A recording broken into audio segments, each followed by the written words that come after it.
Бүгін 26 декабр. Борбор калабыздагы маданияттын очогу болгон Токтогул Сатылганов атындагы Кыргыз улуттук филармониясынын чоң залында бүткүл элдик 4-курултай өз ишин улап жатат.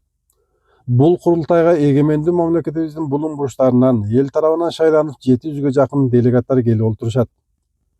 Дегеле элдик курултай дегенибизде ар тараптуу коомдук өнүгүүнүн багыттарын, маанилүү маселелерин чечүүчү, ошондой эле жарандардын укуктарын жана эркиндиктерин коргоо, өнүктүрүү боюнча сунуштарды берүүчү эл өкүлчүлүктөрүнүн бир жылда бир жолу болуучу жыйыны деп билсек болот. Бүгүнкү болуп жаткан курултайга Ноокат районунан 30га жакын делегат шайланып келген. Мына ошолордун бирөөсү райондогу белгилүү бир беделдүү деп аталган Кеңеш айыл аймагындагы көп жылдардан бери элдин саламаттыгын сактоо тармагында дарылоо фельдшердик кызматын аркалап келген.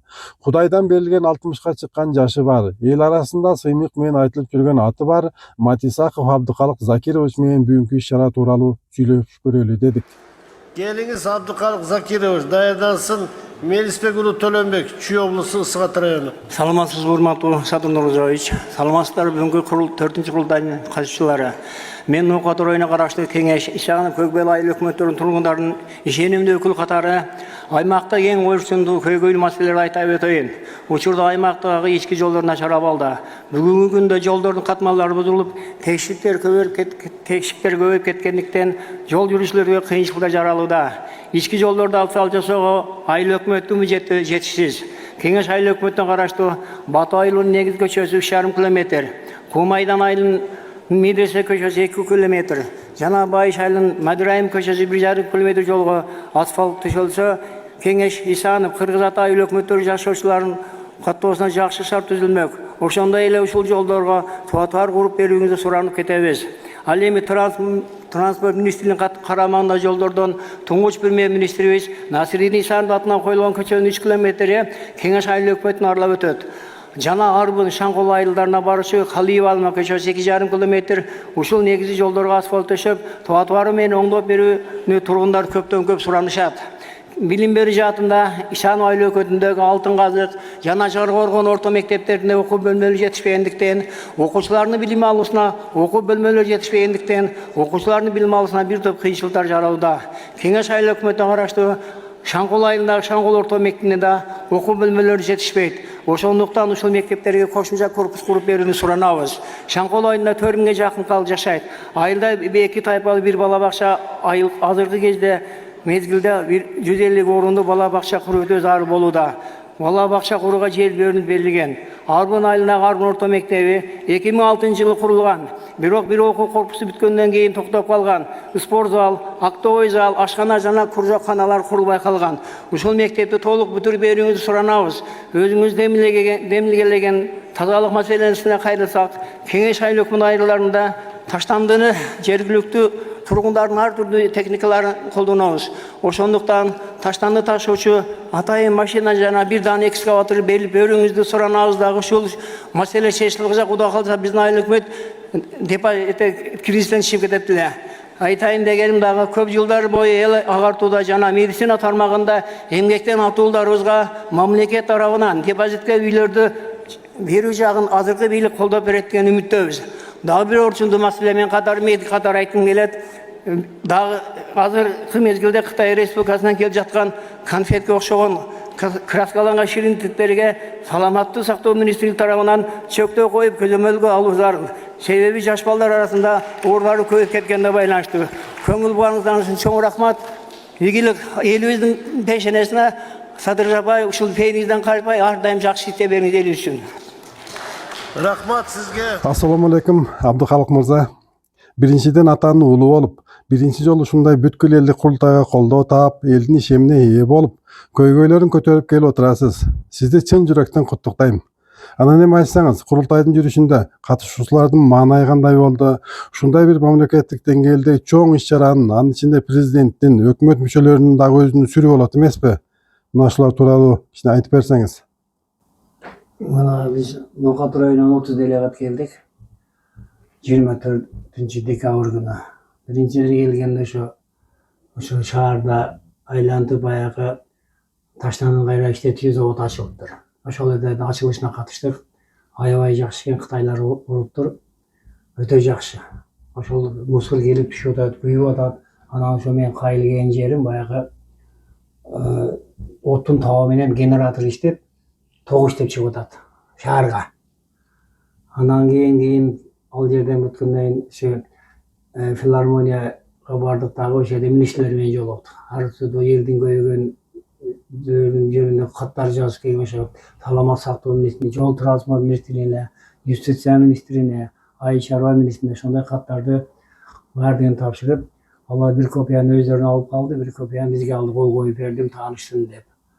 Андан кийин иш-чара башталды эртеси 25 декабрь күнү. Ошондо айтсаңыз, ошол ичине киргенде жанагы баягы сүрүү болот эмеспи? Мындай чоң жыйындардын ошолор тууралуу айтсаңыз, кандай отурдуңуз, өзүңүздү кандай алып отурдуңуз? Деги эле ошол сүйлөрдөн алдында өзүңүздө баягындай бир эмелер болуп аттыбы? Баягы толкундоолор. Толкундоо сөзсүз болот экен. Ал жерде депутаттар, министрлер, клубдардын делегаттары, президент жана башка өкүлдөр отурат. Кедейде миңдей адам болду деп элечи. Анан сөзгө чыккан мыйзам толкундоону болот экен. Биринчи Шадыр Жапаров өзү мына мамлекетте боло турган иштер жөнүндө баяндама жазады. Анан кийин мына мугалимдердин, медиктердин айлыгы 100% көтөрүлөт деп ошо аябай курсам, мындай шандуу сүйүнүп отурдук да. Жакшы. Абдыкалык мырза, мына сизге эле эмес, баарын эле аз убакыттан берилди да, 3 мүнөттөн дейт, Сиз ошол кандай элеттеги элдин көйгөйлөрүн көтөрүп, жогорку бийликтегилерге, анын ичинде президентке, аткаруу бийлигинин өкүлдөрүнө айтууга жетише алдыңызбы? Жетише алдым. Андан кичине убактым ачып калды да, президентке мындай каалоо айтканга жетишип алдым да. Анан жана сөзүңүздүн аягында жанагы Кытайдан келип жаткан ширин татуулардын балдарга тийгизип жаткан зыяндуулугуна токтолуп, саламаттыкты сактоо министринен ушундай бир көрүнүштөргө бөгөт коюп берүүнү сурандыңыз, туурабы? Ошондо залдагылар да кол чаап жиберишти да. Анан мен ошондон түшүндүм, бул бир гана сиздин эмес, бүтүндөй кыргыз элинин көйгөйү турбайбы? Ооба, балдардын келечеги, балдардын ден соолугу. Мен мейди катары ошону айтып кеттим да, азыр көрүп атасыздар, Кытайдан кийин бир белекеттик шириндиктерди краскалаган балдар жеп атат. Ого, балдар ата өтө мындай кумар күчтүү экен да. Акча берсеңер ошол бир нерселерди жейт дагы, анан балдар баягындай стоматит, кариес зубов деген, катаральный ангина деген ооруларга чалдыгып атат да. Бул ангинаны стафилококк деген микроб чакырат дагы. Ошол ангина кабылдап кетет да. Кедейде балдар подростковый возрастта, кедейде 7, 8, 14, 13 жаштарында балдардын куту ооруп калышы мүмкүн да. Ошол ушу элдин ден соолугу, мамлекеттин келечеги дейт го, ошол неме кылган ошо саламат сактоо министрлери ушуну эскертип кеттим, как мейди катарычы. Жакшы.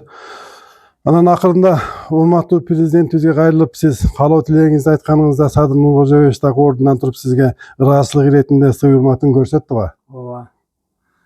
Эми президент азыркы бийлик иштеп атат, иштеп атканы анык. Мен ынандым да. Шаарларды карап, мына жолдор чоңоюп, илгери Бишкек аябай бардак мусор болчу эле, азыр карачы, шаарлар чоңоюп, жолдор чоңоюп, таза да. Караңызчы. Өтө окумуш. Значит, мен ушу азыркы бийлик иштеп атканына точно ынандым да. Өз көзүңүз менен көрдүм деңиз, Тартип бар экен. Абдыкалык Закирович, мен билгенден бир 2-3 жыл мурун президенттин колунан ардак грамота алып кеттиңиз эле. Мына бүгүн ушул курултайга, бүткүл элдик курултайга 4-чү делегат болуп келип шайланып отурасыз.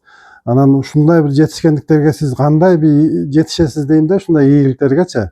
Буга сиздин кесибиңизге байланыштуу же бир башка бир жагдайлар барбы? Ушулар тууралуу айтып берсеңиз. Бул менин ушу кесибиме байланыштуу да, биринчиденчи. Мен ушу элдин кызматына жок деп эмес, түнкү саат 3-тө 4-тө болуптур. Хоп, толго болуптур деп элдин дуасы болду. Анан ол менин дагы ооматым болду да. Ошону насип эткен экен, ошо президенттен грамота алгам, өзүңүз билесиз. Анан курултайга делегат болдум, элдин колдоосу менен шайланып келип. Рахмат. Мына көкүрөңүздө көркүнө чыгарып турган медаль. Бул кандай медаль? Каяктан келген, качан алдыңыз? Ушулар тууралуу да кичине азын-аулак айтып берсеңиз. Бул медаль саламаттык сактоонун отличный деген медаль. 2010-жылы алгам. Ошо жакшы жетишкендерге жетип, ошол жылдары неме кылып, биздин министрибиз, биздин жердешибиз Абдыманат Мамутов министр ошондо алып алгам, ушу насип кылыпчы. Жакшы. Абдыкалык мырза, эми ушул элге, шайлоочуларыңызга да бир өзүңүздүн бир кайрылууңуз, бир жакшы каалоо тилектериңиз болсо керек. Элиме мен ыраазымын ушу мени колдоп ушул жака жөнөткөнүнө. Элдин бүт көйгөйлөрүн кат түрүндө жазып берген көйгөйлөрүн тийиштүү министрликтерге тапшырдым. Андан кийин ошо элдин көйгөйүн айтып, өзүңүз күбө болдуңуз, трибунага дагы сүйлөп, Садыр Жапаровго жеткирген болдум. Катты мен ошо айтылган көйгөйдү дагы Садыр Жапаровдун аппаратында ошо президенттин иштеген адамдарга дагы катты алып барышты. Алар дагы кайрадан карап, тийиштүү чара колдонушат экен. Президент өзү айтып атпайбы, 1 жылда болбосо 2 жылда кылып берем, мамлекетти жакшы өнүгүүнү жөнүндө кылып берем деп өзү элге убада берди го. Абдыкалык мырза, ушул келишиңизде, ушул курултайда биз депутаттардан дагы келип сиздерге жолугуп, бир сиздерге бир колдоо, коштоо сөздөрүн айта алдыбы? Айталды. Рустам Сөйтбек бар бизге жолугуп, кандай көйгөйлөрүңүз бар мага айта турган деп биз менен жолугуп, кичине баарлашып ошерде кыйлап отур. Себеби депутаттар ham катышты да. Андан кийин Нилуфар деген депутат менен сүйлөштүк. Азыр дагы бир 20 мүнөттөн кийин Рустам Сөйт дагы келип биз менен дагы кайра каттарды алып дагы жолугушуп, бизди өзү колу менен узата турган болуп. Ошону азыр күтүп отурган мезгилибиз. Бул жашоодо таза жолду танда, мүмкүнчүлүк келет ар бир жанга. Өзүм дебей бул өмүрдө күйүп, эмгегиңдин элиң үчүн арына. Анда эмес Абдыкалык Закирович, сизге ийгиликтерди каалайбыз. Элиңиздин алдында кызматыңызды кылып жүрө бериңиз. Жашоодогу бардык жакшы нерселер дайыма сизди жандап жүрсүн. Буюрса дагы алдыда жакшылыктарда жолугушуу жолдор бардыр деп ойлойм.